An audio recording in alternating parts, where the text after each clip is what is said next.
So what if the universe wasn't a place for things to grow, but a machine designed to take them apart? We're about to dive into a series of parables that describe exactly that. A system, a universe, engineered from the ground up to hunt down and completely erase the very idea of an individual. All right, here's how we're going to break this down. First, we'll look at the prison itself, the architecture of nullity. Then, we'll meet the warden, the mind behind the tarantula's trap. After that, we'll walk through exactly how they unmake someone.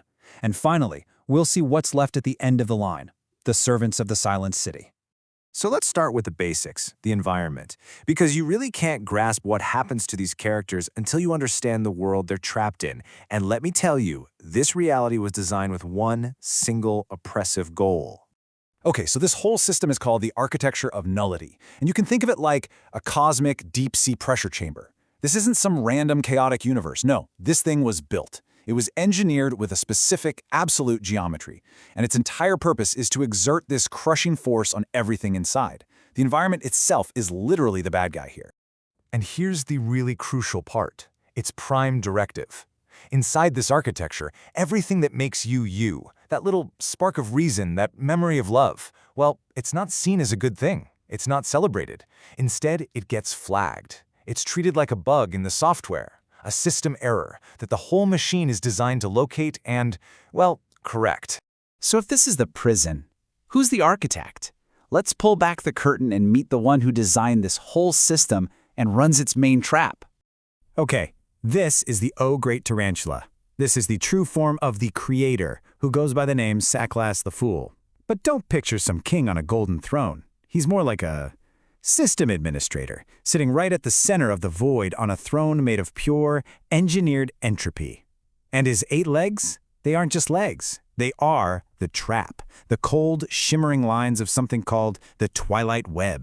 Now this Twilight Web, it is an absolute masterpiece of control. It's basically the blueprint for the prison, and every single strand is like a tether, pulling everything towards total conformity. But it's more than that. It's also like a giant sensory organ. It's so finely tuned that it can feel the tiniest little vibration of individuality, that spark of reason or memory of love we were just talking about. And this is where the great deception comes in. You see, when an individual, what the sources call a striver, stumbles into this web, they don't see a trap at all. They see potential. They see a path to evolution, this beautiful sapphire mist. It feels like the language of becoming something greater. But what it really is? A prison blueprint, a conformity engine, a system just waiting for you to confess who you are. So the web senses something. It vibrates. What happens next? Let's get into the nitty-gritty of the unmaking process.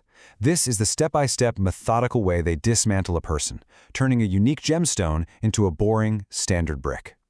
This right here, this is one of the most chilling ideas in the entire thing. Motion is confession. Think about that. In this universe, you don't have to do anything wrong. Just moving, any act of self-expression, any little assertion of your will or reason, that's the confession. That's the signal that tells the system, hey, system error detected right here. And this unmaking, it's not some messy, chaotic attack. Oh no, it's a very deliberate, 3-stage process carried out by the tarantula's lieutenants, this corrupt trinity. Step 1 is the whisper. The whispering seraph comes and sings you this lullaby of relativism until you doubt everything you think you know. Step 2, the stain. The pale redeemer comes and basically binds your will, marking you for deletion. And the final step, the maw. The all-consuming maw just opens up and metabolizes you. It grinds your entire unique history into nothing but uniform ash. But see, that ash doesn't just get thrown away. It gets converted into something called luch. And what is luch? It's the spiritual energy, the fuel that the system harvests from individual stories. So you see, individuality isn't just an error to be fixed. It's a resource to be consumed. The system literally feeds on what makes you special. There's this fantastic factory analogy in the source material that makes this crystal clear. Imagine a unique gemstone. The system sees it and flags it as a system error. The factory machinery then grinds that beautiful gem into a featureless gray powder. Then it mixes that powder with cement to make a completely standard, boring brick. And the final twist? It uses that new brick to build the factory walls even higher.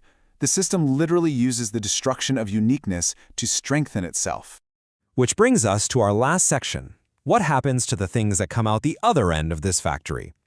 Let's look at the fates of our two main characters, the Jester and the Baron, to see what the final product actually looks like. Now, this is what's so fascinating. The system goes after two totally different kinds of pride, but the end result is exactly the same. You've got the Sapphire Jester, right? He was all about radical self-creation. His creative will gets corrupted, and he becomes a mindless prophet for the void. Then you have the Baron, the scholar of forbidden truths. His intellectual reason gets dismantled, and he becomes the overseer of the void's library. See? Two completely different paths, but they both lead to the same empty destination. And this quote from the Baron after he's been changed, it just perfectly captures the horrifying irony of it all. The scholar of forbidden now oversees the library of the void. The guy whose entire life was about finding all the truths in the universe is now in charge of a library with nothing in it. His purpose wasn't just erased, it was twisted into its exact, empty opposite. And that, right there, is the end game. This is the ultimate goal of the whole operation, to create the Silent City, a universe that isn't a vibrant garden full of different life forms anymore, but just a single, massive, blank stone monolith. The final state where the concept of I is just a forgotten word, and all that's left is the web.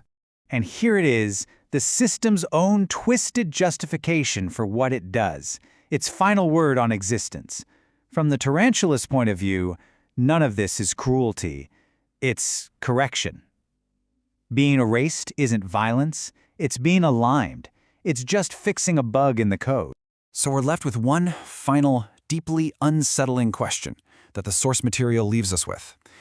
If the universe, at its most fundamental level, is it about reason or love, but just consumption?